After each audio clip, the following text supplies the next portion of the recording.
Fala assim nosso texto, 1 Timóteo 5, do verso 3 ao 18. Honra as viúvas, que verdadeiramente são viúvas. Mas se alguma viúva tiver filhos ou sobrinhos, essa palavra sobrinhos aqui, a melhor tradução seria netos, tá? Mas se alguma viúva tiver filhos ou netos ou sobrinhos, aprendam eles primeiro a exercer piedade em casa e a recompensar os seus pais, porque isto é bom e aceitável diante de Deus. Ora, a que é verdadeiramente viúva e desamparada, confia em Deus e continua em súplicas e orações noite e dia. Mas a que vive em prazer está morta enquanto ela vive. Ordena estas coisas para que elas sejam irrepreensíveis. Contudo, se alguém não tem cuidado dos seus e principalmente dos da sua casa, negou a fé e é pior do que um infiel. Não deixe que uma viúva seja inscrita na lista com menos de 60 anos, tendo sido a esposa de um homem, tendo testemunho de boas obras, se criou filhos, se hospedou estranhos, se lavou os pés dos santos, se socorreu os aflitos, se diligentemente praticou toda a boa obra. Mas recuse as viúvas mais novas, porque quando se tornam levianas contra Cristo se casarão, tendo já a sua condenação por haverem aniquilado sua primeira fé. E além disto, aprendem também a ser ociosas, perambulando de casa em casa, e não só ociosas, mas também paroleiras e intrometidas, falando coisas que não deviam. Quero, pois, que as jovens mulheres se casem, gerem filhos, governem a casa, e não deem a ocasião ao adversário de maldizer, porque já algumas se desviaram indo após Satanás. Se algum crente ou alguma crente tem viúva, socorras, e não se sobrecarregue a igreja, para que possa sustentar as que de fato são viúvas. Os anciões que governam bem sejam dignos com dupla honra, principalmente os que trabalham na palavra e na doutrina, pois a Escritura diz: não porás focinheira no boi que pisa o grão, e o trabalhador é digno de sua remuneração. Amém? Até aqui é o nosso texto. Queridos, o apóstolo Paulo aqui escrevendo a Timóteo está tratando da igreja local. Nós já vimos nos cultos passados que Timóteo estava na cidade de Éfeso. Ele era agora chamado para pastorear aquela igreja. Ele tinha o dever de cuidar daquele rebanho, de ensinar aquele povo a sã doutrina. E Paulo agora comunica a Timóteo como ele deveria proceder na igreja. A gente está vendo isso a partir do capítulo 4 de maneira mais direta, a relação que Timóteo deveria ter com a igreja, né? E no capítulo 5, no verso 1 e no verso 2, a gente viu no culto passado que Paulo dá uma direção para Timóteo de como ele deveria proceder com determinados grupos que existiam dentro da igreja. Quais eram os grupos? Eram jovens e velhos, eram homens e mulheres. E Paulo então exorta a Timóteo a tratar jovens e velhos, homens e mulheres de maneira particular, de maneira distinta, diferente, não poderia tratar todo mundo igual. E ele exorta também Timóteo a tratar jovens e velhos, homens e mulheres como sua própria família. Ele ordena que eles fossem tratados como mães, como pais, como irmãos e como irmãs, ok? E agora o apóstolo Paulo vai instruir Timóteo a como a igreja deveria lidar com mais dois grupos distintos dentro da igreja. Então, dois grupos aqui serão apresentados e Paulo vai tratar com Timóteo como ele deveria lidar agora com esses dois grupos, ok? Quem são esses dois grupos? O primeiro grupo está do verso 3 até o verso 16, que são as viúvas, ok? Então há um grupo que Paulo exorta Timóteo que ele deveria ter um cuidado, ele deveria ensinar a igreja a lidar com esse grupo. Esse grupo é as viúvas. E o segundo grupo é o grupo que está no verso 17 e o verso 18. Vai ter também no verso 19 e 20 uma instrução para esse grupo, porém a gente vai parar hoje no verso 18, porque o título dessa pregação é o propósito do dinheiro na igreja, ok? O título dessa pregação é o propósito do dinheiro na igreja. E qual era o segundo grupo então? O segundo grupo eram os presbíteros. Aqui na King James, ela traduz a palavra como anciões, mas a palavra ali é presbíteros. Os presbíteros são aqueles que governam a igreja. O apóstolo Paulo já tinha falado dos pré-requisitos dos presbíteros. Os presbíteros tinham que ter uma conduta, e os presbíteros, então, eles são os pastores da igreja, ok? Aqueles que governam a igreja, aqueles que cuidam da igreja de Jesus. Então Paulo vai exortar aqui Timóteo a lidar com esses dois grupos. E ele vai ter que lidar com esses grupos, viúvas e presbíteros, de um modo que esses grupos precisariam ser assistidos e cuidados pela igreja local por meio de sustento financeiro. Então essa é a temática aqui que está sendo tratada por Paulo a Timóteo, ok? E no verso 3, então, Paulo vai começar falando a respeito das viúvas. E ele fala o seguinte, ele começa dizendo: honra as viúvas que verdadeiramente são viúvas, ok? Então ele começa dando uma ordem para que um grupo dentro da igreja fosse honrado. Agora, o que é essa honra que Paulo está pedindo aqui para esse determinado grupo? Essa honra não está ligada a uma questão de palavras, não está ligada a uma questão de você proferir palavras belas a respeito daquele grupo. Essa honra está ligada ao sustento daquele grupo. Aquele grupo precisaria ser assistido por meio da igreja. A gente vai ver todo o contexto, ele vai dar a entender isso, né? Ele vai dizer que... a gente já vai entrar aqui no contexto, mas todo o contexto indica que o cuidado aqui não era um cuidado apenas de, olha as viúvas, como elas são legais, como elas são... Não, era honrá-las financeiramente, dando para elas sustento, ok? E ele vai dizer que essas viúvas deveriam ser honradas caso elas fossem verdadeiramente viúvas. Agora, a gente precisa se lembrar de uma coisa, gente. Esse grupo das viúvas, ele era um grupo tão importante dentro da igreja, que o ofício diaconal em Atos capítulo 6 surge por causa desse grupo. Então lá em Atos capítulo 6, quando os primeiros diáconos são estabelecidos na igreja, eles são estabelecidos porque haviam viúvas gregas que não estavam sendo assistidas pela igreja, elas estavam ficando desamparadas pela igreja. E aí os apóstolos ali naquela ocasião se reúnem e dizem que é necessário então que sejam levantados 7 homens cheios do Espírito Santo, para que eles agora cuidassem e servissem as mesas, auxiliassem essas viúvas, ok? Então no verso 3, o apóstolo Paulo, ele começa de maneira muito clara dizendo: honra as viúvas, sustente as viúvas, Timóteo, vocês precisam auxiliá-las financeiramente. E do verso 4 até o verso 16, ele agora vai estabelecer quais são os limites, quais são os requisitos que são necessários para que a viúva fosse assistida pela igreja.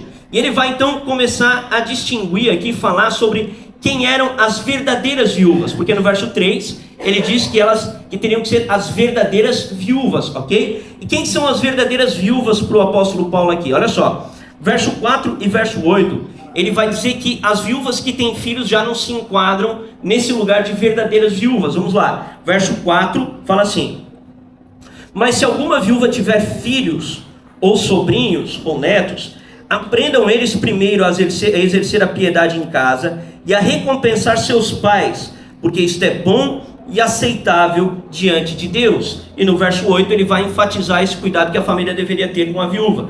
Contudo, se alguém não tem cuidado dos seus, e principalmente dos da sua casa, negou a fé e é pior do que um incrédulo, é pior do que um descrente. Então o primeiro ponto que Paulo vai estabelecer aqui é o seguinte: se a viúva tem família, ela deve ser cuidada pela família. É o primeiro ponto que ele vai estabelecer aqui. A família, ela é a primeira instância de governo dentro de uma sociedade. A gente está acostumado a enxergar governo como o Estado, mas para Deus existem várias instâncias de governo. Você tem a família como uma primeira instância de governo, você tem a igreja como uma segunda instância de governo, e aí você vai subindo até que você chega àquilo que nós chamamos de Estado de maneira moderna. Mas quem deve cuidar em primeiro lugar das viúvas é a família. As famílias precisam aprender a cuidar dos seus progenitores. Existe um mandamento dentro dos 10 mandamentos, o 6º mandamento, que é: honra teu pai e a tua mãe, para que se prolonguem os teus dias sobre a terra. Então há uma ordem de que os crentes, os cristãos, os homens e mulheres de Deus cuidem de suas famílias, cuidem de seus idosos, cuidem daqueles que estão desamparados. Então esse é o primeiro ponto que vai ser tratado aqui. As viúvas precisam ser cuidadas pelos seus filhos e pelos seus netos em primeiro lugar. No verso 5 ao verso 7, o apóstolo Paulo vai dar uma instrução de como as viúvas deveriam proceder. Olha só, verso 5 ao 7 ele fala assim, ó: ora, a que é verdadeiramente viúva e desamparada, confia em Deus e continua em súplicas e orações noite e dia. Mas a que vive em prazer está morta enquanto ela vive. Ordena essas coisas para que elas sejam irrepreensíveis. Então olha que interessante, o apóstolo Paulo não trata esse grupo das viúvas por ser um grupo mais vulnerável, digamos assim, mais fraco, como um grupo que pode viver uma vida licenciosa, um grupo que pode viver uma vida de pecados. Não, ele vai dizer, olha, as viúvas, elas precisam honrar a Deus. Elas precisam viver de acordo com a palavra de Deus. Elas não podem viver em prazeres, porque vivendo em prazeres, ainda que vivas, estão mortas. E ele ordena então que as viúvas sejam irrepreensíveis. Olha que interessante isso aqui, né? Por que as viúvas têm que ser irrepreensíveis? Tito capítulo 2, se não me engano, ou capítulo 3, vai dizer que as mulheres mais velhas são responsáveis por ensinar as mulheres mais novas a serem boas donas de casas, a cuidarem de seus filhos, a honrarem seus maridos. Então existe um papel das mulheres mais velhas dentro da igreja em ensinar as mulheres mais novas a piedade. A gente falou sobre isso no culto passado, que a igreja ela foi fragmentada em grupos, idades, e se perdeu o contato dos mais velhos com os mais novos. Isso é uma coisa ruim, isso não é uma coisa boa, porque os mais velhos são chamados a ensinar os mais novos a como proceder na fé e na piedade. Então as viúvas, essas mulheres, elas precisavam ter bom testemunho, elas precisavam aprender a palavra de Deus, elas precisavam de modelos. As mulheres mais novas precisam de modelos. E quem são esses modelos? As mulheres mais velhas piedosas, as mulheres que amam a Deus, as mulheres que honram a Deus, as mulheres que têm um bom testemunho, amém? Então, essa é a segunda coisa que o apóstolo vai tratar aqui. Do verso 5 ao verso 7, ele vai exortar e vai determinar que essas viúvas têm que ter um bom comportamento. E aí, do verso 9 ao verso 15, Paulo vai regular a inscrição de viúvas no livro da igreja, para receber dinheiro da igreja. Olha só, vamos lá. Verso 9 ao 15. Fala assim: não deixe que uma viúva seja inscrita na lista com menos de 60 anos, tendo sido a esposa de um homem, né? Então, a viúva, para ser inscrita na lista de auxílio da igreja, teria que ter mais de 60 anos, teria que ter tido um bom testemunho, ter sido esposa de um homem, não podia ter vivido uma vida licenciosa. Verso 10: tendo testemunho de boas obras, se criou filhos, se hospedou estranhos, se lavou os pés dos santos, se socorreu os aflitos, se diligentemente praticou toda boa obra. Então olha só que Paulo não está dizendo para auxiliar qualquer uma. Não, vocês não vão ajudar qualquer viúva, não é qualquer viúva que a igreja vai sustentar. Ela tem mais de 60 anos, ela não tem família que possa sustentá-la, ela foi uma mulher piedosa. São as 3 perguntas que o apóstolo Paulo ordena que sejam feitas para que as viúvas pudessem ser inseridas na lista aqui. E aí ele continua: mas recuse as viúvas mais novas, porque quando se tornam levianas contra Cristo se casarão, tendo já a sua condenação por haverem aniquilado a sua primeira fé. Olhando aqui esses 2 versos, pode dar a entender que parece que o apóstolo Paulo está tratando o casamento de uma mulher que perdeu o seu marido como uma coisa ruim aqui, né? Mas ele não está querendo dizer que essa mulher ela não possa se casar, tanto que ele vai recomendar aqui, ó, no verso 14, quero pois que as mulheres mais novas se casem. Ele não está tratando aqui com a ideia de que uma mulher que perdeu o marido não pode se casar de novo. O que ele está querendo dizer é que algumas mulheres, quando perdiam seus maridos, faziam votos dizendo que viveriam para Cristo agora o resto da vida. E aí elas eram inscritas no livro, né, da igreja, começavam a receber o auxílio da igreja e depois se casavam. Então ele está dizendo, olha, se ela é abaixo de 60, esquece, diz para ela casar, porque ela não vai querer ficar solteira o resto da vida. Então diz para ela casar, já vamos resolver esse problema logo, ela não precisa fazer voto de tolo, não precisa dizer que ela vai viver para Cristo a vida inteira. Então que ela já logo se case para que ela possa então ter também a sua vida, ok? Então ele estabelece aqui esse limite, né? Ele fala aqui, ó, recusa as viúvas mais novas, né? Que é o que eu acabei de falar, né? E aí verso 13 ele fala assim: e além disso, aprendem também, ele falando aqui das viúvas mais novas aqui, que no caso não se casavam, ficavam só inscritas ali recebendo auxílio da igreja, elas acabavam tendo um comportamento ruim. Ele fala assim: e além disso, aprendem também a ser ociosas, perambulando de casa em casa, e não só ociosas, mas também paroleiras, intrometidas, falando coisas que não deviam. Então ele fala que essa ociosidade das viúvas mais novas, que faziam um voto de não querer casar e ficavam recebendo sustento da igreja, fazia com que elas tivessem um comportamento que era um comportamento pecaminoso, né? E aí ele vai então tratar disso do verso 9 até o verso 15. Ele vai regular quem eram as mulheres que poderiam ser inscritas no livro do auxílio da igreja, ok? Basicamente, quem são essas mulheres que podem ser inscritas, né, no livro de auxílio da igreja? Mulheres acima de 60 anos, com bom testemunho, né, e que honrem a Deus na sua caminhada. Era basicamente esse grupo que podia ser auxiliado pela igreja, ok? E lá no verso 16, então, Paulo vai reforçar o que ele tinha dito lá no verso 3 e no verso 4, na verdade. ele vai dizer assim, no verso 16. Se algum crente ou alguma crente tem viúva, socorra-as e não se sobrecarregue a igreja, para que possa sustentar as que de fato são viúvas, ok? Então ele novamente vai jogar a primeira responsabilidade como sendo familiar. Se algum crente tem viúva na família, essa viúva na família então precisa ser sustentada por esse crente, por essa família cristã, para que a igreja não seja sobrecarregada e daqui a pouco ela não consiga dar conta de auxiliar todos os grupos que são chamados para andarem ali com a igreja, ok? Então esse é o primeiro grupo aqui que o apóstolo Paulo vai tratar. E eu trouxe aqui uma aplicação. Qual a aplicação?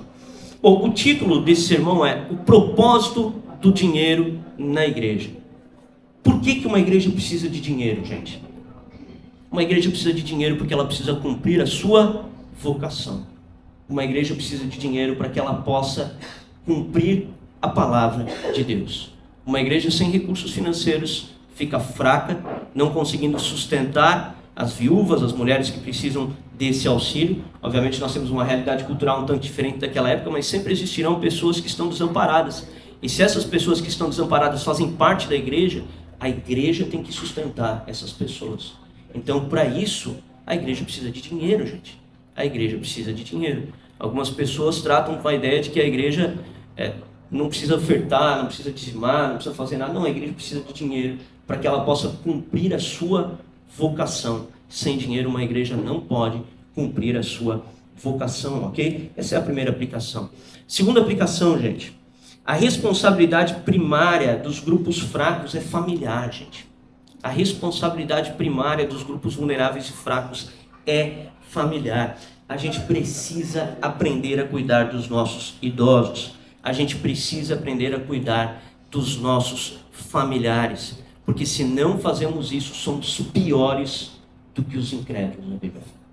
Piores do que os descrentes.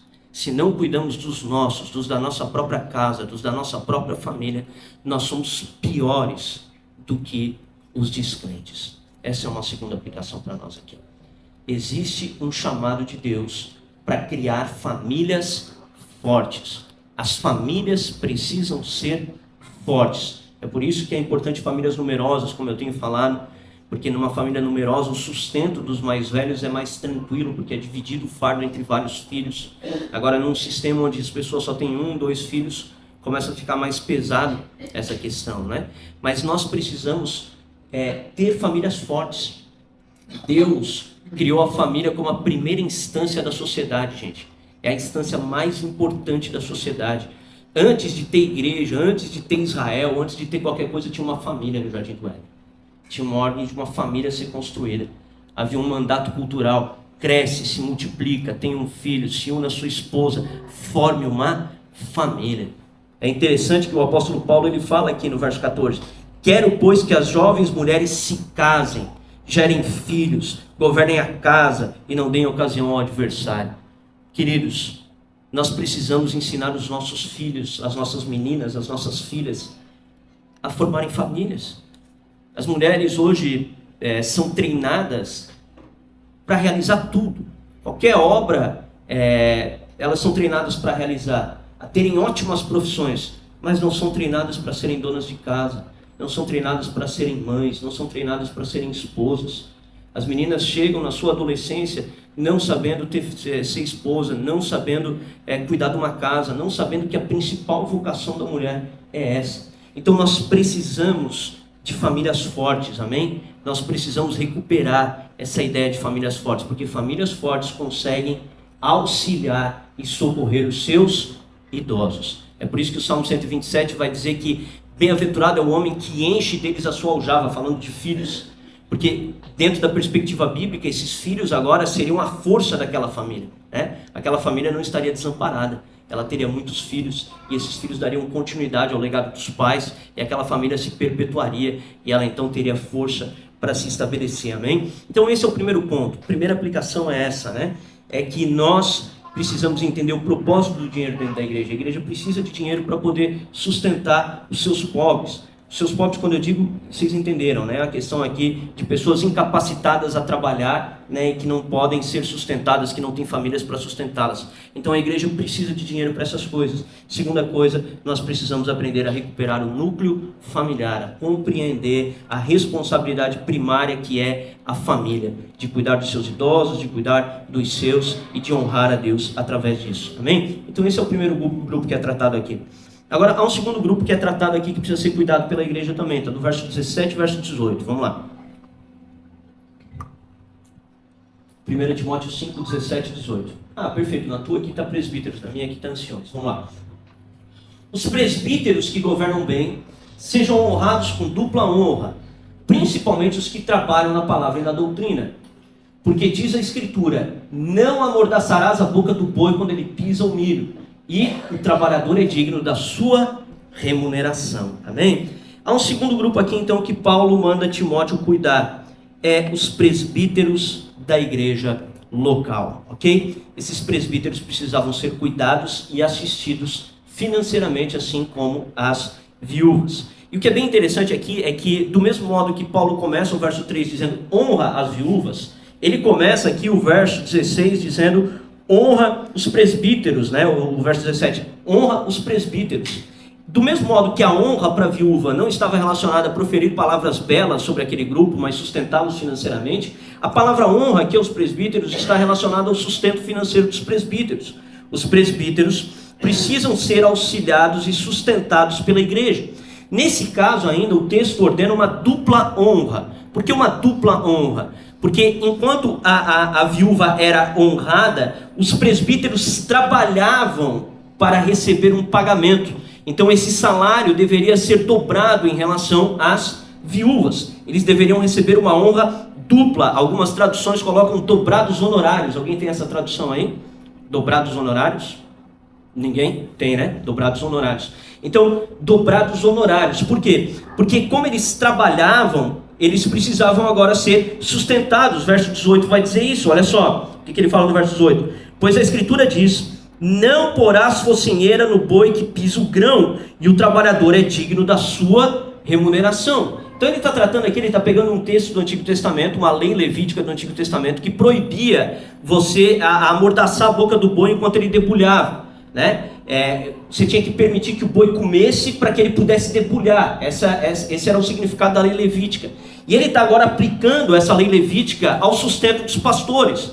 Ele está dizendo o seguinte: é necessário que o pastor não seja impedido de ter mantimento para que ele possa debulhar, para que ele possa trabalhar, para que ele possa se esmerar no seu trabalho, ok? Então essa é a ordem aqui. Há um segundo grupo que precisa ser cuidado pela igreja, são os presbíteros. E dentro desse grupo nós vamos ter dois subgrupos. Nós vamos ter aquilo que nós chamamos de presbíteros regentes e presbíteros docentes. Qual é a diferença desses dois grupos? O presbítero regente é o presbítero que se esmera no governo da igreja, mas ele não é o cara responsável pelo ensino da igreja. Tu tem o presbítero regente, que é o que governa bem, e tu tem o presbítero docente, que é o que se esmera na palavra e no ensino. É o que ele vai dizer aqui, olha só, verso 17. Principalmente os que trabalham na palavra e na doutrina. Então, dentro do grupo dos presbíteros havia um subgrupo que era o que se dedicava ao ensino da Bíblia. E dentro então da construção do texto aqui, esse segundo grupo, os presbíteros docentes, deveriam ter uma primazia maior em relação ao seu sustento quanto aos presbíteros regentes. Não que os presbíteros regentes não devam ser sustentados também. A igreja, tendo condições, deve sustentar também os presbíteros regentes. Mas a igreja, não tendo essas condições, deve ser priorizado então o primeiro grupo, que seriam os presbíteros docentes, ok? Aqueles que se esmeram na palavra e no ensino, beleza? E queridos, essa ideia de sustento pastoral, ela é uma ideia amplamente sustentada pelas confissões de fé históricas e amplamente sustentada pela Escritura. Quer ver? Olha só, a Confissão de Fé Batista de 1689, no seu capítulo 26, que vai tratar sobre a igreja, no artigo 10 ela vai falar assim, ó: o trabalho dos pastores é atender constantemente ao serviço de Cristo em suas igrejas, ao ministério da palavra e oração, com assistência às suas almas, como quem deve prestar contas a ele. Cabe às igrejas a quem eles ministram não somente conceder-lhe o devido respeito, mas também a repartir com ele de todas as suas boas coisas, de acordo com a sua capacidade, de modo que eles possam ter um suprimento confortável e não serem enredados em assuntos seculares, e também sejam capazes de exercer hospitalidade para com os outros. Isso é exigido pela lei da natureza e por ordem expressa do nosso Senhor Jesus, que para isso ordenou que os que pregam o Evangelho devem viver do Evangelho. Amém? Então, as confissões de fé históricas sempre trabalharam com o direito dos pastores serem sustentados. E esse direito é amplamente defendido pela Bíblia. Abre comigo Hebreus capítulo 13, verso 17. Aqui no verso 17 aqui de Hebreus 13, ele vai falar de uma honra por meio de sujeição, né? Ele vai falar assim: obedecei àqueles que vos governam e sujeitai-vos a eles, porque eles velam por vossas almas com aqueles que deverão prestar conta delas, para que o façam com alegria e não com pesar, porque isso não vos seria útil, ok? Ou inútil, né? Porque isso vos seria inútil, né? Então, Gálatas 6, do verso 6 ao 7. Vamos lá, olha só. Que aquele que é instruído na palavra transmita àquele a quem ensina todas as coisas boas. Na minha tradução está assim: que aquele que está instruído na palavra reparta todas as coisas boas àquele a quem ensina. Verso 7. Não vos enganeis, de Deus não se zomba, porque tudo que o homem semear, certamente ele também ceifará. Ok? Então Gálatas capítulo 6, verso 6 diz que aqueles que são instruídos na palavra devem repartir aquilo que possuem com aqueles que os instruem. Ok? 2 Timóteo capítulo 2, verso 4 fala assim. Bota lá, 2 Timóteo capítulo 2, verso 4.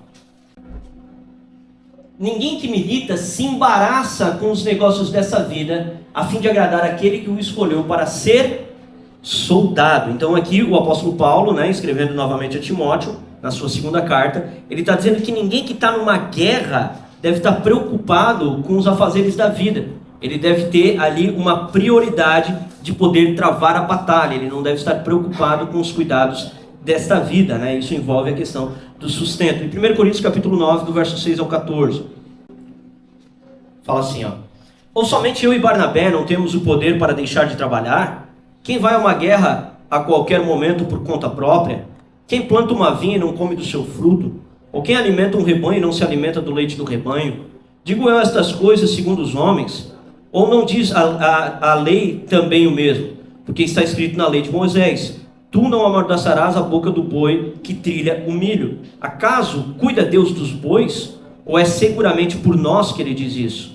Por nossa causa, sem dúvida, isso está escrito: aquele que ara deve arar com a esperança, e o que trilha na esperança deve ser praticante da sua esperança. Se nós semeamos para vós coisas espirituais, será muito colher de vocês coisas materiais? Outros participam deste poder sobre vós, quanto mais a nós. Todavia, nós não usamos deste poder, antes suportamos todas as coisas para que não impeçamos o evangelho de Cristo. Não sabeis vós que os que ministram as coisas santas vivem das coisas do templo, e que os que esperam do altar são participantes dele? Assim também ordenou o Senhor aos que pregam o evangelho, que vivam também do evangelho. Amém? Então o apóstolo Paulo aqui está olhando para Timóteo, ele está dizendo: Timóteo, existe um segundo grupo dentro da igreja que precisa ser auxiliado e cuidado por ela. E esse grupo são os presbíteros, são os pastores da igreja local. Amém? E aqui eu gostaria de trazer algumas aplicações. Primeira aplicação, gente: a gente está muito acostumado com a ideia do pastor que cuida de todos. E realmente isso é um chamado do pastor. O pastor é chamado a cuidar do rebanho. Porém, há também uma ordem bíblica de que a igreja deve cuidar do pastor. Não é apenas o pastor que deve cuidar da igreja, mas a igreja deve cuidar do pastor. Amém? Essa é a primeira aplicação.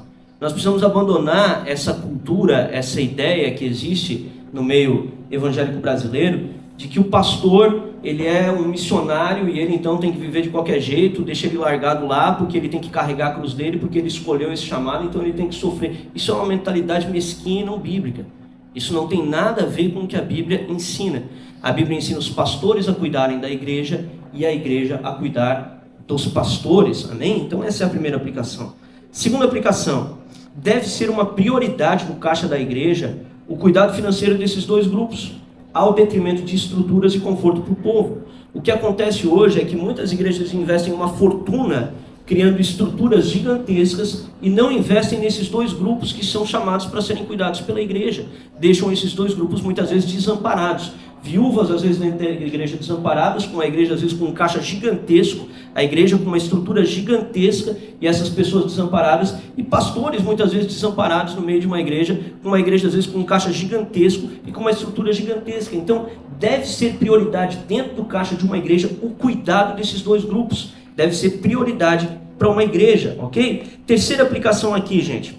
Honrar um pastor está muito mais relacionado a dar para ele um salário digno do que ficar dando para ele presentes de aniversário ou esse tipo de coisa. O modo de se honrar pastores é dando salários dignos a eles. É assim que se honra pastor. Pastor precisa ser auxiliado de acordo com a recompensa do seu trabalho. Eu e a Márcia, uma vez quando a gente ainda estava na outra denominação que a gente servia, a gente passou por um aperto financeiro na época da pandemia e a gente conversou com um cara. E aí o cara assim, não, a gente vai levantar aqui uma oferta, vamos tentar levantar uma cesta básica. Eu falei, mano, eu não estou pedindo esmola, cara, eu quero meu salário, cara. Eu quero meu direito.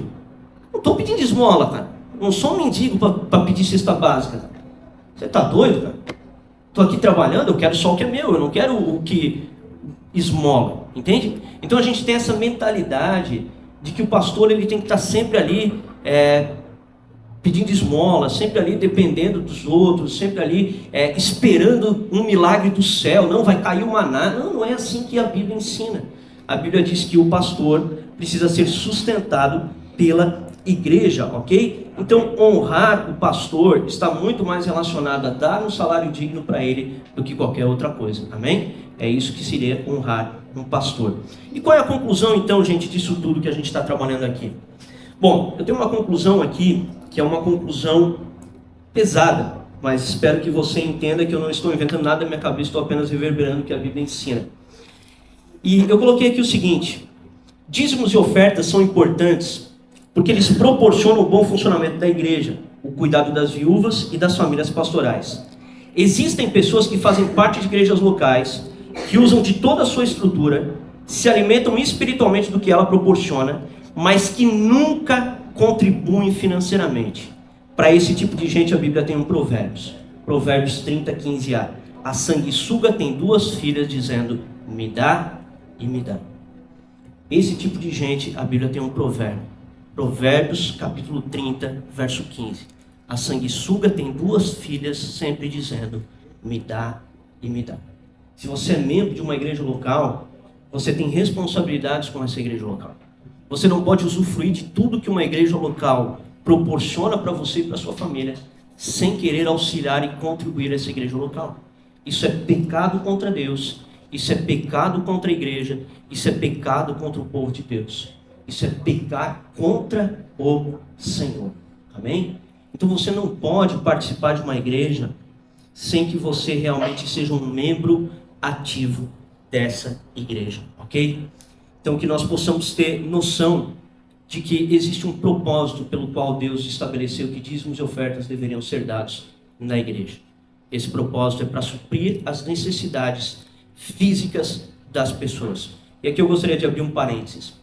Eu entendo que tem muita gente frustrada com falsas igrejas. Tem muita gente frustrada com pastores, desculpe a expressão, mas vagabundos, que roubam o povo. E aí as pessoas elas não querem ofertar porque estão acostumadas com essa realidade. Mas você não pode tratar a parte pelo todo. Você não pode tratar o todo pela parte, na verdade. Você precisa compreender as realidades das igrejas, ok? Então a igreja ela é chamada sim para sustentar esses grupos. E é necessário também que a igreja local entenda essa verdade, porque para que ela não se torne ali um lugar de enriquecimento, né, apenas para a estrutura, como a gente falou, que ela entenda que esse dinheiro deve ser aplicado para a obra de Deus, para o bom funcionamento da obra de Deus, ok? E eu gostaria de trazer então algumas aplicações finais aqui para nós. A primeira aplicação é a seguinte: a gente deve buscar o reino de Deus e a sua justiça em primeiro lugar. Isso inclui usar parte de nossa renda para a expansão desse reino, ok? A gente deve buscar o reino de Deus em primeiro lugar. Isso inclui a gente usar parte de nossa renda para a expansão desse reino. Segundo, nós temos um modelo. Esse modelo é Jesus Cristo. Jesus Cristo ele se ofertou completamente pelo seu povo, para que nós pudéssemos receber o alimento espiritual. E é necessário então que nós ofertemos uns aos outros, para que possamos também prover alimento espiritual para outras pessoas, para grupos que estão sem esse alimento, amém? E em terceiro lugar, caso até hoje você esteja vivendo em pecado, você esteja enquadrado no Provérbios 30, 15a, eu quero te dizer uma coisa: existe perdão de pecados em Cristo Jesus. Do mesmo modo que Cristo Jesus, quando olhou para aquela mulher adúltera, disse: nem eu te condeno, agora vai, não peques mais. O Senhor declara a mesma coisa aqui nessa manhã: nem eu te condeno, só vá e não peques mais. Existe salvação em Cristo Jesus, existe perdão de pecados em Cristo Jesus, e em Cristo Jesus nós somos chamados para viver uma vida super abundante, amém?